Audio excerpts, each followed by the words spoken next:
when I was a little girl going to church, was you could never speak. You weren't allowed to talk because you were shushed. But the other thing was that if you had a candy in your mouth, you couldn't let anyone see that you had a candy in your mouth.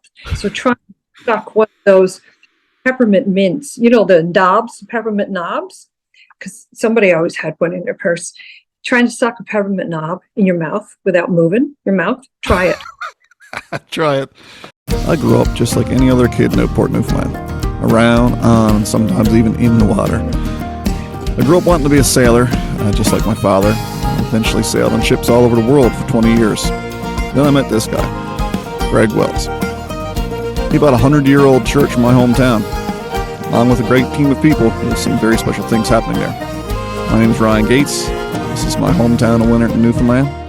This is Downey's Bank, Silly Cove Records Podcast. All right, folks, welcome to episode 4 of the Downey's Bank Podcast. This one is a little different than what we've done the last 3. I'm joined today by Carol Bryant.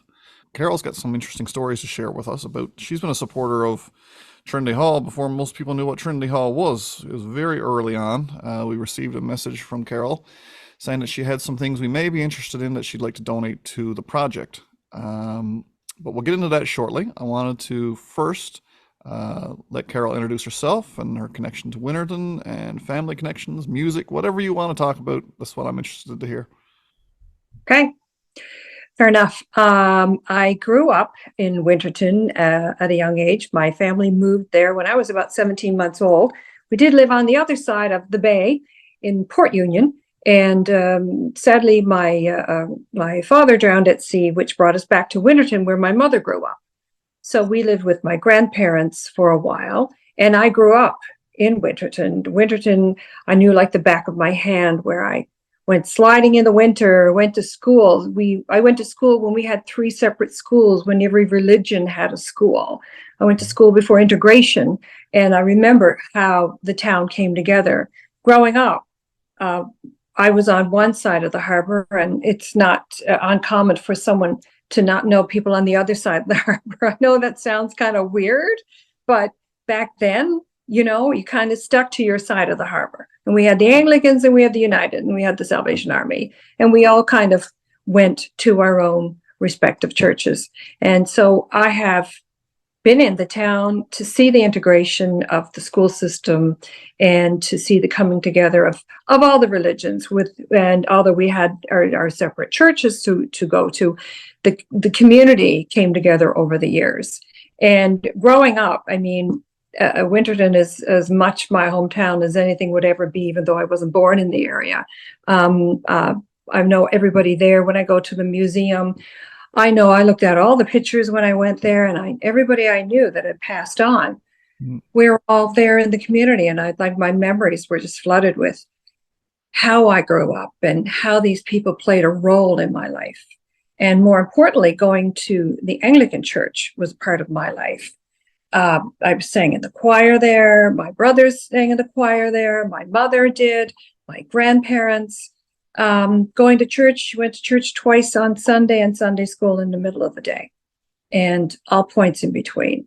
But we were a tight-knit community. And through growing up, I would say that we all left home at a young age back then because there wasn't much to do. So I left home at 17 and went on, and my brothers did the same thing. And most everybody else that I went to school with did the same thing.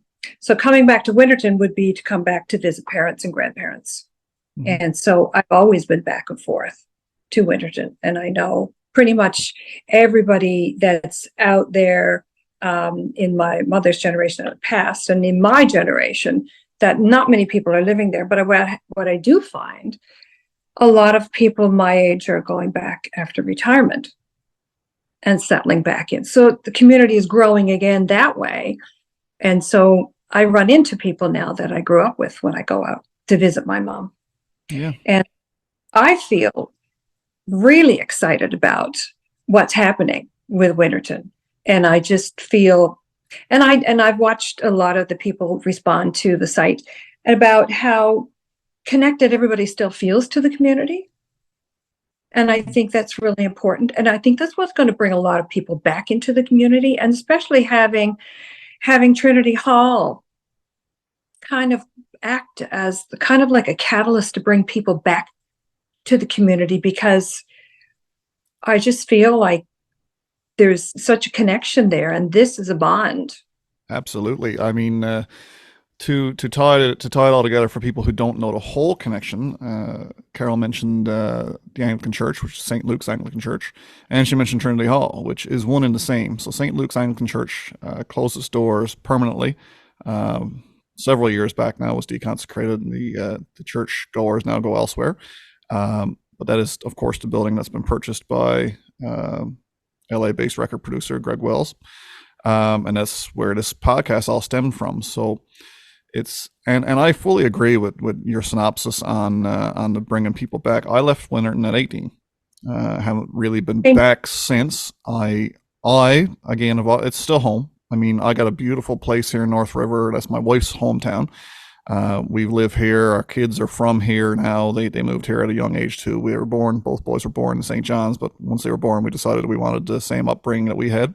So we moved out here.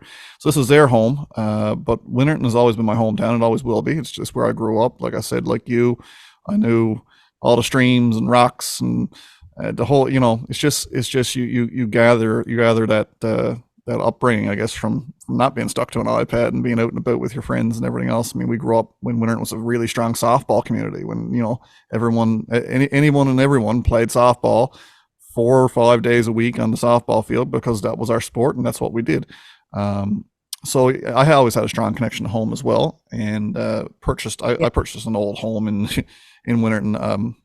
Gosh, it must be 7 or 8 years ago now, and it's just up behind. It was formerly Gordon Banton's house up behind the Orange Lodge, and I bought that as a little project. It wasn't ridiculously overpriced for an older home, and it's been a little renovation project for me, and a place where I hope I can bring my kids so that they can get a little taste of my upbringing as well once I get it finished someday. Hopefully that's in the cards sooner than later. But no, I totally appreciate where you're coming from, because this project has brought me a lot closer to home than I have been. I mean, I end up in Winterton because my mom still has a place there. I don't know, 3, 4, or 5 times a year typically, and in the place running back and forth to check on my own place, making sure things are in order. But otherwise, I mean, that's basically it. The odd family get together with my uncles and aunts who still live there, and that's about it. Now I'm in Winterton once a week that's at the least. Normally now, couple times a week for odds and ends, meeting with contractors, electricians, meeting with film directors and crews that are starting to take on the project on another end. And there's just so much happening, and a lot that people are not in fully in the loop on yet, that we can't wait to share the news on it as things progress. But both Trinity Hall as a venue and an organization point for all sorts of community activities, and then Silly Cove Records, which is going to change, I fully believe, change the outlook on what the Newfoundland music scene can potentially look like. Absolutely. So I really appreciate that kind of outlook, because again, you're the first person I've had on here for the podcast who kind of similar situation to me, who left and pursue other things, obviously, because there's only so much that can be offered in small towns. Not everybody can stay. Some people are lucky enough to stay and do other things, but not everybody can. But let's talk about your mother, I guess, and her connection to the town. That's I guess who most people would know better than you even. My mother, I think, pretty much taught everybody until the day she retired. Mm-hmm. She was my teacher when I went to school first, and I went to school when there was oh God, I'm dating myself. When there was no kindergarten, I went to school. My first year of school was grade 1. Mm-hmm. My mother was my teacher, which was the weirdest thing ever, because I've called her mom. How do I call her miss? I mean, that was always a dilemma. I'll remember that. And from there on in, my mother, she was a great teacher for everyone. She was a primary teacher, and anyone's child that went through school had to go through her, coming up through. And Mom was very much involved in the community work with the church group, church choir, any kind of, and town, the municipal part of the town, operations, recreation operations, anything that was going on. My mother was probably, in on it, or not front row and center. And my grandmother was pretty much that way too. And they had a business, their general store. But I remember a lot about growing up with my mother as a teacher. And we went to the Anglican school first because that's what it was. There was no integration, as I said. So I have a memory of the white school that we went to. And my mother I couldn't get away with anything because she was there the whole time. So. Well, without dating you or me, you're a generation ahead of me, what I would consider a generation ahead of me, uh, and and your mother taught me as well. Oh my God. She was my third grade teacher, I do believe, at the time at Perlin. Yeah. So, of course, we're referring to Mrs. Grace Brinson. Yeah. She, again, when it comes to people who are strongly connected to the Anglican Church, to the people who are currently on our board, we have two former school teachers as well who worked alongside your mother in Rhoda Head and Ann Walker.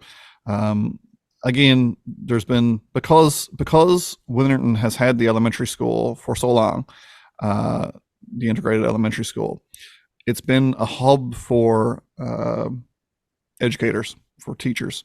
There's always been a strong presence there. The people who are part of the community, but also taught at the elementary school. I could start listing them off, but there's so many I would fear to forget one or miss one. But there's a litany of teachers who have lived in that town and continue to live in that town. We just brought on Roger Green as a member of our board just a couple of days ago. Now Roger doesn't teach at Perlin. I believe he's at Ackerman. But anyway, he's a well-respected man in the on the education side of things. People know who he is and respect his work. But he's also strongly involved in the community. Deals with youth on the regular. He's a musician, a very talented musician, and he's going to be a very, very strong part of what we have going forward at Trinity Hall. So I love the teacher aspect of this story as well, because your mom has impacted so many people over the years who've come through our town. And Rhoda was a teacher for me as well. Mm-hmm. So I'm not as old as Rhoda. Fair enough. I'll make sure to point that out to her. I'm sure she'll appreciate that. That one. When the church started to close, when there was talk about the church was closing, and there was so much sadness about the church closing. There wasn't a lot of people to keep the church going there, and it didn't warrant it, so the diocese had to make a change. However, I think there's a lot of people who probably felt a disconnect because the church was no longer there. The building was no longer there to walk into. And my mother had been going to that church all her life. So she's lived long enough to see that happen in her generation. That doesn't happen. How many times people don't get to see an end of an era a lot. You don't get to witness something that has that much impact on you. And it has an effect. So in turn, even though the building's deconsecrated and everything, having the fact that she's probably going to be able to walk inside those doors again and see what's happened to the place. I think that's big for her. And I think it's big for me. I'm starting to remember all the things that I thought I had forgotten about growing up in Winterton. And it's all been spurred on by the memories of going into the church. My God, I've been going back and forth there for so many years, but this kind of just sparks everything up in a different way. Mm-hmm. And it's amazing. I think it's amazing. When I heard what's happening, it was like, are you serious? Is this really a thing? Well, the building could have just as easily fell down, burned down, be bought by someone to turn into a bed and breakfast, be bought for someone to turn into a storage space. It could have been anything. But what it's becoming, something that's basically been given back to the town in a roundabout way, not on an ownership level, but on a usage level, that building is going to be fully accessible to the town for projects and for growth and for helping to bring our youth along, and a hub for the amount of ideas that are getting tossed around for future uses of this space outside of the things which we're already doing is astronomical. And the fact that Mr. Wells is fully on board and fully committed to all of it, again, looking at the alternative, what it could have become and what it's going to become, I agree. And it goes back to me too, to what your point very early on in this chat. You talked about the segregation, not purposeful segregation. There was no hard feelings, but it's just that when you come up through a small town of 500 people ish, with 3 churches, again, you tend to spend more time, of course, in and around and supporting your own church. I grew up in the Salvation Army Church, and again, that went through a massive, and only just by dumb luck it's still there because they had to close the Hants Harbor Church and combine those two. It just so happened that the church in Winterton was newer and they kept that building. But again, the amount of times I was actually in St. Luke's, I think I was trying to recall the other day prior to this project. I think I was in the building once. I think I was in the United Church twice, and that's it, because one, the churches were only really used for church. There was not much else happening there in the way, not a lot. Sometimes the ACW would have an event, or, the Salvation Army Home League would have an event, or whatever it might be. But, it was basically church services and close the door and turn off the heat so you're not costing too much money and leave, right? So I had no real reason to be in those buildings. But I did know that both the United Church and the Anglican Church, prior to closing, were nice buildings, and they were well kept, as well kept as they could be on a very modest budget. Things which we've uncovered, of course, over our renovation, because now it's a commercial building. It's no longer a church. It got lots of eyes turned the wrong way, and got because of the situation that these churches find themselves in, they get grandfathered in, for lack of a better word, when it comes to having to comply with certain things because they've been there so long. The minute it changes hands, we need fire doors, we need proper electrical. And when we started getting commercial people in there looking at this stuff, they're like, wow, how this place didn't burn to the ground for a third time, because this is the third building on that lot. It's amazing. So again, to have someone come in and actually do it right, and Greg has approached it head on, and I know it's cost him more money than he had originally expected to or hoped to spend, and I have the utmost respect for him, because while he's coming from LA and investing this money, it's still a big dent in his pocket. It's a big deal. Yeah. When you say hub, I mean, that I think that's what's going to happen with the community, is it's going to become a hub, because the word's around. I've had numerous conversations with people that are musicians, with people that are in the entertainment business, everyone knows about it on the island. People know about this. So this is no small fry thing that's going to happen. I think and I think that's what's really exciting, that it's going to happen in Winterton, where we grew up. Yep. That's kind of like a little tiny bit of a fairy tale type of thing for a small community like Winterton. And one of my visits that I was out recently, I ended up, I heard about the window that you found underneath the floorboards. So one visit I went out, and I took my mother, and we went to see Monica Hindi, who's another town elder, because there's not a lot of town elders in their 90s now who can give us. So I was intrigued about that, and I sat down with the both of them. They had no idea where this could have come from. So then I called Rhoda, and I said, "We're over here. We're having a chat. You need to, would you like to come over, because we're finding out maybe what didn't happen to that window. Maybe it could have been. We were talking about it could have been part of the fire, that it didn't get damaged, and that's why they wanted to hang on to it. Somebody went through some trouble to secure it."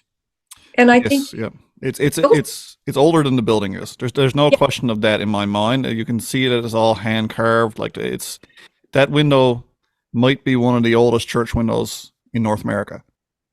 Given the precedent that was set by the fact that the building we're currently talking about is 120 years old already, and the previous buildings to that. Again, there's the documentation, and that's something, again, that we're going to drive home with this project, is trying to create that proper timeline and try to reconstruct how these things, because we've uncovered some other treasures that hasn't been released yet. Really? Up stored away in the bell tower. And oh, wow. Yeah. So Again, not of the same magnitude as that giant 16-foot window or whatever it is, but again, like I said, the beauty about, and we talk about the hub. The word hub keeps coming up here in this conversation, and Yeah. the reason it's going to become such an ideal hub is because it's already laid out to be that. And this is no knock on other towns up and down the Trinity Shore, but you're very hard pressed to find a place that has a gas station, a convenience store, a pharmacy, a school, a library, a restaurant, a liquor store for those who are inclined, a park with campsites, a museum, and now a recording studio. And that's without me digging deeper and trying to list off some more things. But I mean, this community of 500 people is chinched with things for locals and tourists to do and enjoy and have access to. Pretty much any other community you go up and down the shore, you're hard pressed to find a convenience store, let alone any of these other luxuries which we've been able to hang on to in Winterton, thanks to the hard work and dedication of the generation before us who put into work to get that museum is an absolute treasure. That is a treasure, not just to the community, but to the province. And the more people who get out and experience what's been put into that about the wooden boat building and the history of Winterton upstairs, because there's been a lot of pieces preserved and a lot of stories to be told, that if you're either bit of a history buff at all, even the slightest, and I'm a history nerd, I love this stuff, but even if you're the slightest inkling that you're interested, you're going to be captivated by that place. So that's reason enough to come to Winterton. Trinity Hall. Another thing, like the first time I walked into that museum, and I told you, when I went through the doors and I saw all the pictures on the walls everywhere, and I was like, holy smokes, oh, they're not here. They're no longer here. And I started to cry. I cried the whole way through the museum. And it was just so heartwarming, and so and the history and the memories that started, because we lived with my grandparents who had a little general store. So I remember a lot of the town elders back then who would come out and hang around the potbelly stove in my grandparents' general store. So, Carol, you'll have to forgive me because I don't know. Where was the store located in town? So the store was right across from where the gas tanks are now. There's a little white house there right by the bridge. It's on the right-hand side. It's next to the gas tanks. It's right by the bridge. There's it's across the street from Hindy's store. Used to be Hindy. Yep. Their general store was attached to the house. Gotcha. Okay, I know exactly what you're talking about.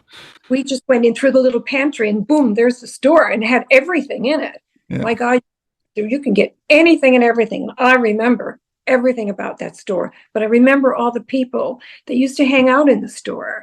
And I was just a little girl who moved to Winterton with her mother and her two brothers, and everybody kind of wanted to, hover around us and make sure we're all good. And I remember those. So when I went into the museum and I saw all those pictures of all those people who, in my mind, rallied around all of us when we were young, growing up, then they're all gone. And to emote that kind of feeling from me, from start to finish, I was like a blubbering idiot. The young girls that worked in the museum were like, who is this girl? And it was amazing. So that museum in and of itself is something to take in when people go to Winterton. So now we have the Trinity Hall. I mean, it's just amazing that this is happening in our little town. Yeah, no, I fully agree. And while Winterton, from a census perspective or whatever you want to call it, is a town of 500 people, and most of which are not from Winterton originally. Anyway, there's so many people who've bought and moved in because it is a lovely little town. Yep. But Winterton as a community is thousands and thousands and thousands of people who I've received countless since I started this podcast. This was just something I came up with. I talked to Greg. I said, let's help spread some news. Let's help, because again, and anyone who knows the connection will probably put two and two together rather quickly. We used to have Andromeda Cable there as well. We had our own local cable station for a lot of years.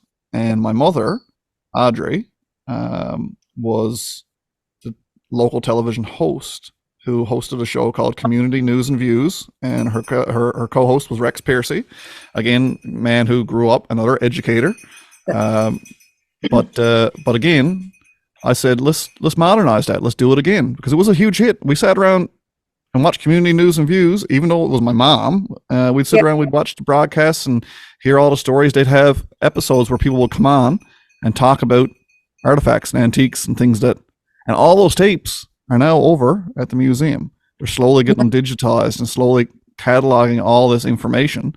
But again, this podcast is kind of pays a little homage to my own family history because my mom was doing this 35 years ago. Exactly what I'm doing here, just different medium, right?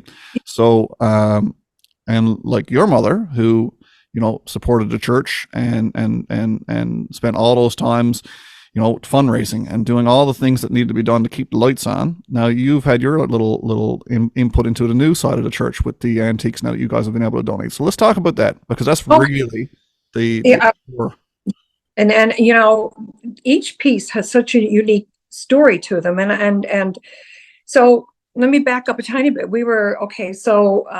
My mother no longer lives in our family home, and of course she's at the personal care home in Winterton, but the family home had kind of stood empty for about 5 years. So it came to a point where we had to sell it, and that happened last year. And pretty much most of the things had been taken out of the house over the course of several years, except for the pump organ and the gramophone, and both are like lead weights.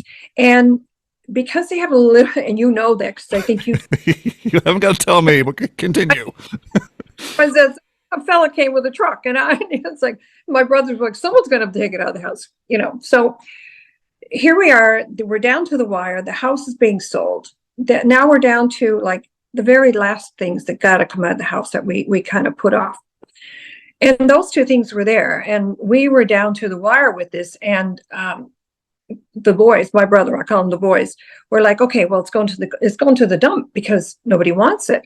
The gramophone, which I'll refer to later on where it came from, but we offered it up to the Coker Heritage Foundation in Port Union and a few times, and of course they have a ton of things down in the museum in Port Union, and there's a reason why I'm mentioning this. Anyhow, and they didn't bite. So we still ended it. We still had it. And at the same time, I heard about this guy who was buying up the church in Winterton. And I said to one of my brothers, I said, you know what? Maybe he'll have it. Maybe he'll take it because the museum had no room for it in Winterton. So let me just find out if maybe he's interested. So I knew Rhoda had taken up a role with this. And I called Rhoda. I said, Rhoda, we have this pump organ and a gramophone. The pump organ belonged to Mr. Sansom, who was a well-known man in Winterton. And the gramophone came from Sir William Coker, who was gifted to my grandfather. And I said, I don't want them to go to the dump, and they're going to end up like, we're going to have to beat it up to take it out of the house and get it to the dump. So, and I said, do you think this guy Greg would like to have it? Because, well, the church, it's, these two are like historical pieces of furniture in my eyes. She said, let me call him, I'll call you back. And she called me shortly after. She said, you're not going to believe this. He collects pump organs and gramophones. You can't, that was what I was saying. It was a thing, like, you talk about timing, right? Along comes this guy who collects these things right at the time when this is going to go to the dump. Yeah. The amount of serendipitous things that have happened since I've met Greg Wells, it's eerie. And someday maybe I'll get into that when this all turns out to be the most amazing thing that ever happened, because it will. But the amount of things that have fallen in line at the right time, the grand piano story in itself, I had actually been in a house looking at I have an apartment downtown St. John's, which I rent, and I was looking for a couch and love seat to put in this apartment, is the story. And I walk into this house after having sent them an email, said, you're selling this, we just take, I think it was $700 for the set. Yes, we will. Okay, deal's done. While I'm loading up the cushions, I'm going to come back the next day to get the actual couches. While I'm loading the cushions in my truck, the guy says, don't know anybody looking for a grand piano, do you? I'm like, how many grand pianos are for sale in Newfoundland Starter? Okay. Seriously. Yeah. Like one, right? And who thinks to even say that? Anyway, all these things. So I said, I don't know someone for sure, but I know someone who likes pianos, and let's look, show me. I'm a musician myself, hobby. but show me and I'll take some pictures and send it to a guy. You never know, right? Yeah.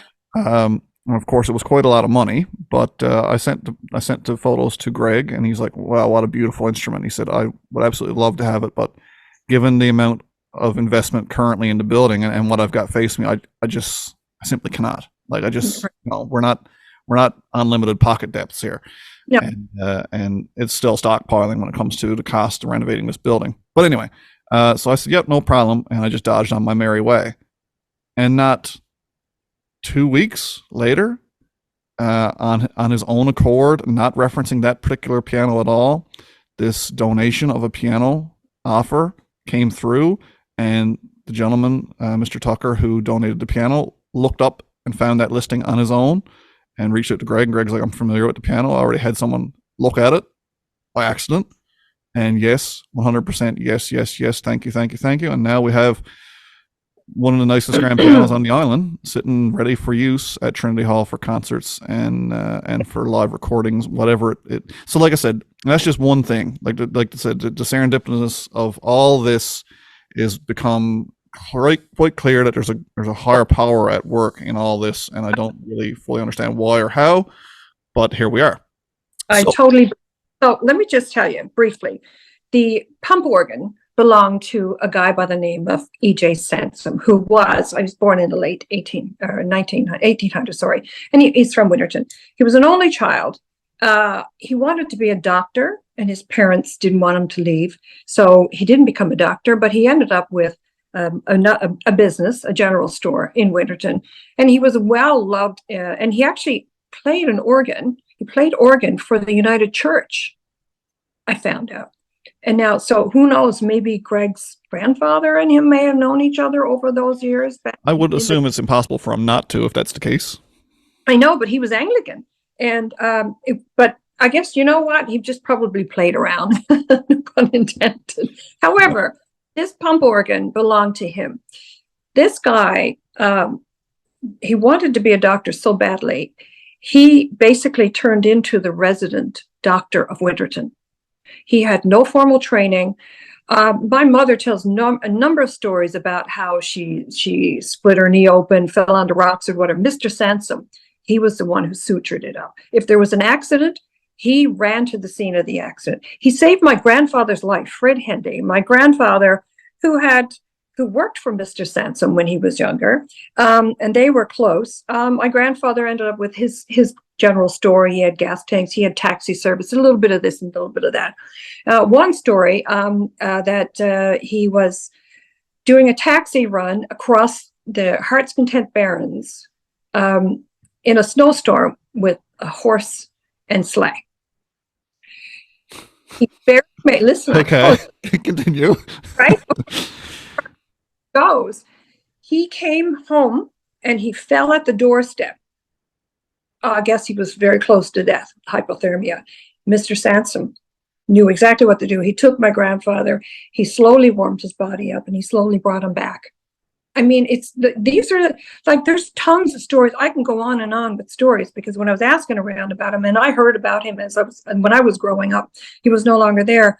But this was something that it was innate in him. This man was so special to the community that if we had enough people who had enough stories that were old enough, we would hear a story per person, I'm sure, because there's many stories about how he sewed up body parts, or he helped set broken bones. Now, where did he get this? You know, you want to talk about something that's meant to be. This guy was so special. So he ended up having a good business in Winterton, and his daughters and wife moved back to St. John's. They didn't want to be there. So he ended up, when he tended his business, he stayed with my grandparents. He boarded with them.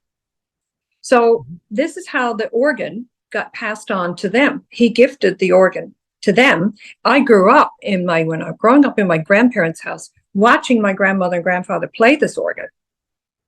And then when they sold their home, subsequently it ended up in my mom's house and my stepdad's house.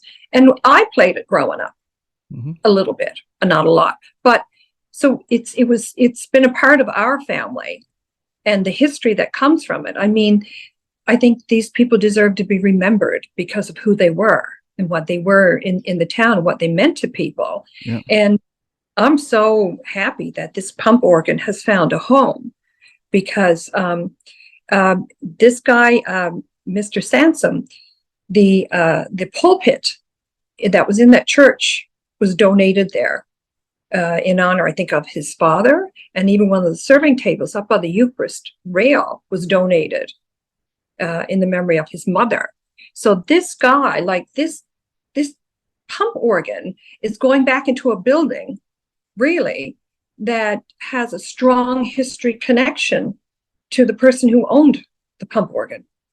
Mm-hmm. And it just reverberates about the meaning of what it stands for, to keep it and to celebrate it.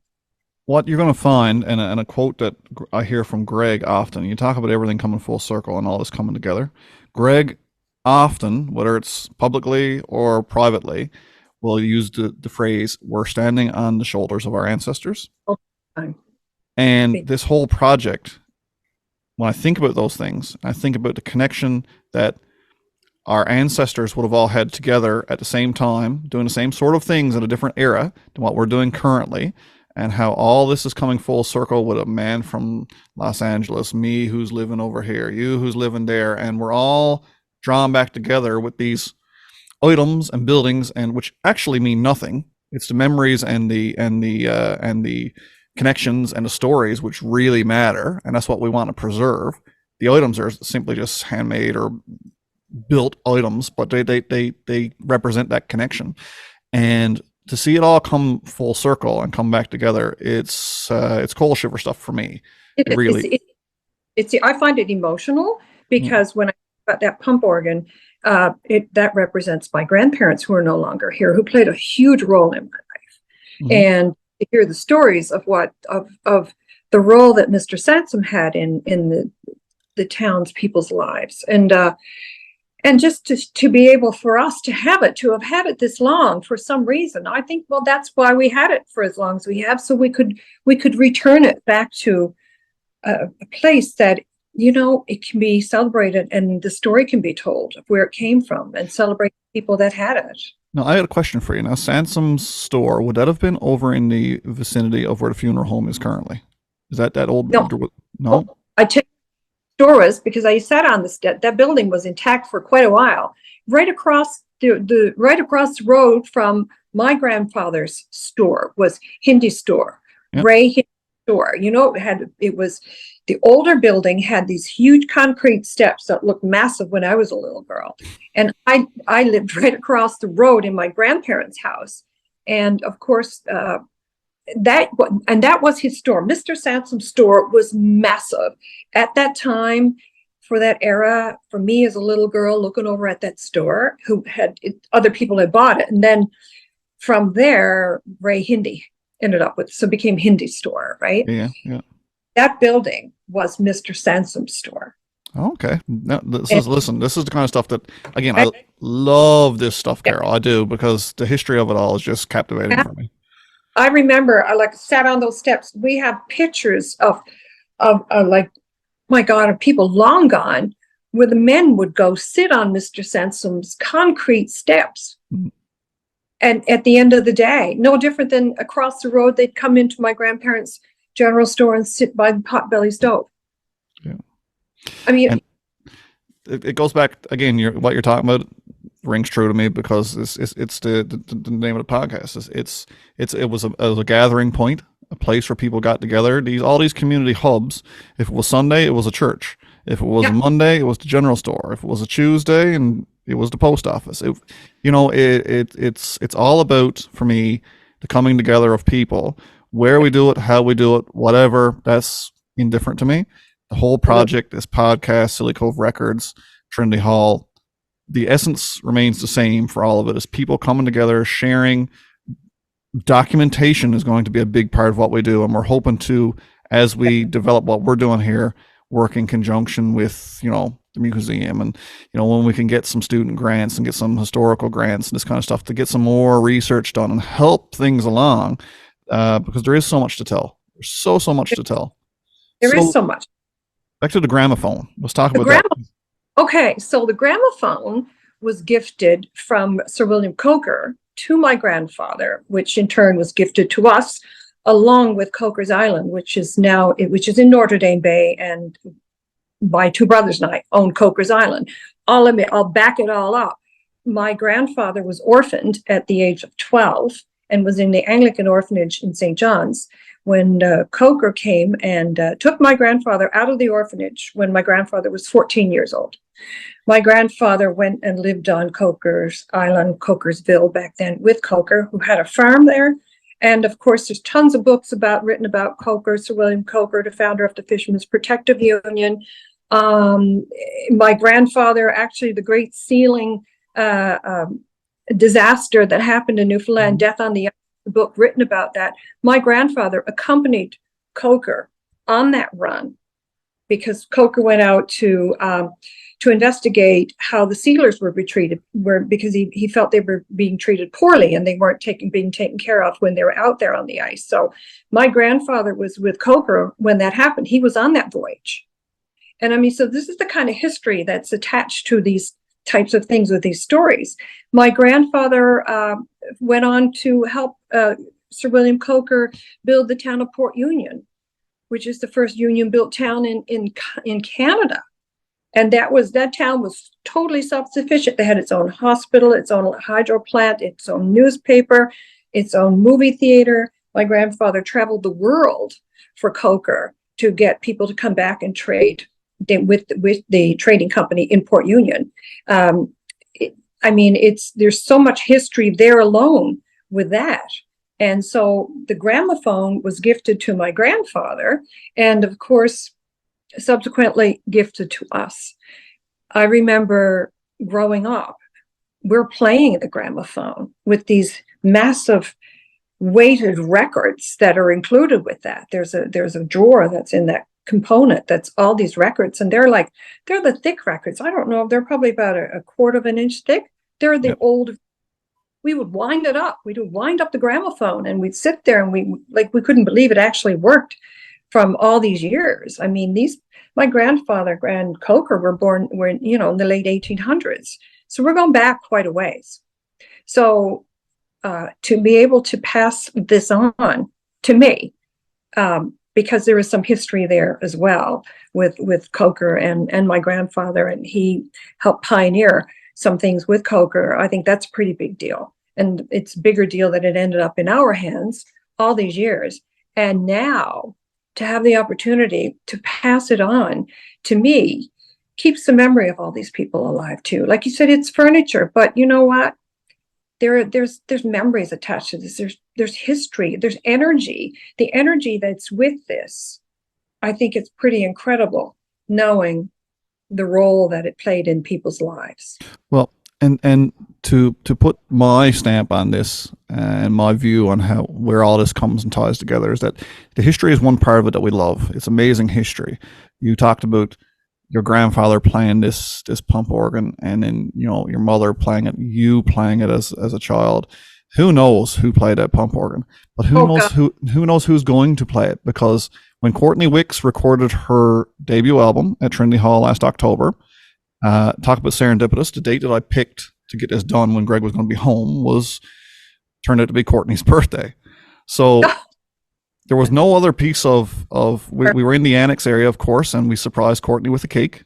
There was no other piece of musical equipment in the annex except for the pump organ. So 2-time Grammy Award-winning record producer Greg Wells sits down to the pump organ and plays Happy Birthday for Courtney on her birthday on that pump organ the day she recorded her debut album. Yeah, same one. What? So, it really is all about the history, but these things will play a role in the future and already have. People ask about them all the time, which is why I thought it was so important that we have this chat and we document it and we get the write-ups done and get the stuff posted so that people can fully appreciate it. That gramophone will get it back to where it needs to be to play those records, and they will play on the regular at Trinity Hall whenever we get the opportunity. Because, I mean, there's no bigger music nerd on that I've ever met than Greg Wells. I love it. He's absolutely perfect when it comes to the person who should be in possession of these things to make them do what they need to do, and be respected the way that they should. Couldn't have landed in a better place at the right time. You know what? I believe in that too. I have a strong belief. There are no coincidences at all. There is no such thing. And serendipity it's massive, and it's so interesting to me that now they're there, and it's almost like, okay, they're where they belong. This is where they needed to end up, and to have the write-ups there. So that people can understand where they came from is equally as important as you and I talking about them today. And when I saw your first podcast, and I reached out to you, and I said to you, I had this energy about having to do this because it felt like the next step. And here we are, we're having a chat about it. And I'm over the moon that I get to do this, and it brings some life to the two pieces of furniture. And because it's to me, when I look at it, it represents all the people that played a big role in my life. And now it still gets to carry on and affect other people too. So I couldn't have asked for a better resting place for both pieces. Yeah, no. And we were, because again, I was part and parcel involved in the conversation when this was offered up. I had just come on the board myself. I was one of the later members joining last summer. And then this came up shortly after I joined the board, and like Greg was ecstatic about it. He's like, I collect pump organs. You can go on YouTube, and this is no joke. You go on YouTube and search Greg Wells studio tour. He's got at least 3 or 4 in his studio, in one of his studios in Los Angeles, and he goes through all the pieces, and he's got some really interesting stuff there. But like, he's all about the old sound, and he uses this stuff on the regular on albums that you hear today when he's creating the music. So I'd be very shocked if that organ is not used in one way, shape, or another in different productions that are going to happen, both from a record producing side of things, and both from a performance side of things at Trinity Hall, because we have the grand piano, which is great for certain things. We're going to have a pipe organ very shortly, which is great for certain things. We've got an upright piano, which again, for an old piano that was gifted to us, again, something that someone thought would be useful to us. We had it retuned, had it cleaned up, and it sounds like a grand piano. It sounds amazing. We used it to record Nancy Spain, which we just released from Courtney's debut album, which is coming out now in May. Greg played Nancy Spain on an old piano that was destined for Robin Hood Bay, but instead it ended up in the hands of a Grammy Award winner, and now it's creating music again. And this pump organ, again, is just going to continue on, right? So I guess on that note, Carol, I guess we'll knock this on the head, but I want to thank you personally and on behalf of Greg and all the board members of Trinity Hall for having the foresight to want to preserve this, and for supporting what we're trying to accomplish. And for anybody else out there who got old crap in your basement that is destined for feel free, guys, if it's got a connection to Trinity Hall and or music and or anything of the above, we'd be happy to try and preserve that and give it new life, because I think that's the essence of what this project is all about: is new life for a building, new life for the community, and new life for music in general. So, well, I'm really grateful just to be a part of this, just even here, and I'm still wide open to any other part that comes to me in such a way that because there's so much excitement about this. I feel the same way, and it doesn't matter. I mean, I feel like I could probably be going back and forth to Winterton for quite a while, just because this is it just awakens everybody. And I think it's fabulous. And I do plan to be there that day for the grand opening. I think a lot of people are going to make that. That's our big stumbling block, because I think a lot of people, if everybody who've told me they're coming comes, we don't have enough room for everybody. So that's why we decided to stretch it out, make it a longer event. And we hope that people come and go to allow more people, because I mean, the building only holds, between the annex and the stage area and the actual sanctuary, what used to be the sanctuary, you're kicking around the 180 people mark. And I expect to see that many in the first couple hours. So we're hoping people roll through and enjoy themselves and take in what it's all about. But, also be respectful to people who want to come behind, because we simply can't fit everybody in. If 300 people shows up for this event, then we got to roll some people through. And I got a funny feeling over the course of the 5 hours for the grand opening, we're going to see at least that, because of people with such strong connections. You know what I'm really curious about, and I know that I'm gonna see a lot of people that I haven't seen in a long time. I feel that going in that building is gonna, like, I'm just gonna be flooded with memories and so many different things, and I think it's going to be a little emotional for some people. That I might even say it might even be a little emotional for me. I hope to be able to bring my mom there, and for her to be able to, like I said in the beginning, for her to be able to walk through the doors again after they were closed. Whoever knew? Who thought? Whoever thought that was going to happen? And the thing is, it's no longer a church, and certain aspects of it, once you get past the pews, everything that was up in the front no longer looks that way, because it's now turned into a venue with a stage area. Reconstruction has created a different space. So there's aspects of the building which remain 120 years old, other aspects which are a couple of days old. So it's the perfect mix of respecting the heritage, but also creating a usable space for everybody. And then there's the annex area. What we'll probably always refer to it as the annex, I guess. But that's been basically gutted to the studs, walls torn out.